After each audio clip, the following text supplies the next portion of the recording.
if you'd believe this as a solution to the Aboriginal problem. Herd the worst of the Aborigines into one area and put a chemical in their water that sent them sterile. In time, there'd be none of them left.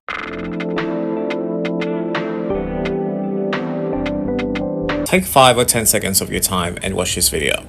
I wonder if you'd believe this as a solution to the Aboriginal problem. Herd the worst of the Aborigines into one area and put a chemical in their water that sent them sterile. In time, there'd be none of them left. Well, that solution has been put forward by none other than one of the Premier's closest friends, West Australian mining magnate, Lang Hancock. Those that have been assimilated into earning good living or earning wages amongst the civilised areas, that have been accepted into society, and they have accepted society and can handle society, I'd leave them well alone. The ones that are no good to themselves and can't accept things, the half-caste, and this is where most of the trouble comes, I would dope the water up so that they were sterile and would breed themselves out, and that would solve the problem. This is historical documented information firsthand of a very influential figure that went on national TV and called for the sterilization of First Nation people that did not assimilate. This was not that long ago.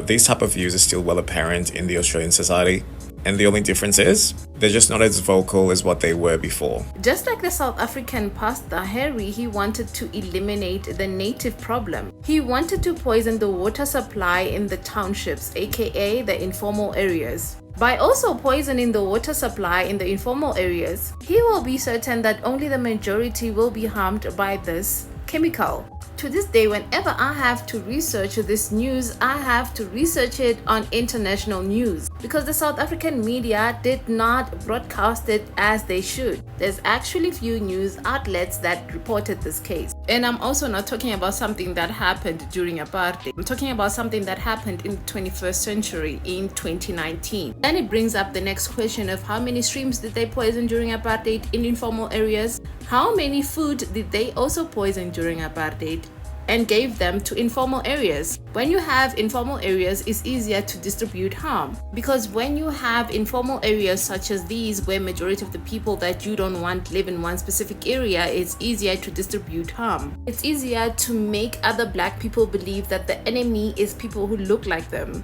while they are funding financial genocide and also funding war genocide and also harming millions of people through these fundings. I'm going to tell you something that is currently happening to the people of West Rand in Johannesburg. They are currently fighting mine companies due to the fact that they hire illegal immigrants, allegedly, to work in mine work. Mind you, they don't just hire men, they hire also pregnant women and also children underage.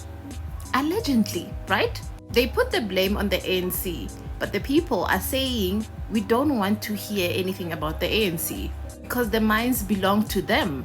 Not only do the Zamazamas work there illegally, making billions, affecting our economy, they also harass, abuse, violate the people of the West Rand, which means that they are telling the people of the West Rand that they should pay the Zamazamas to protect them against the illegal activities that they are doing, which they are paid for.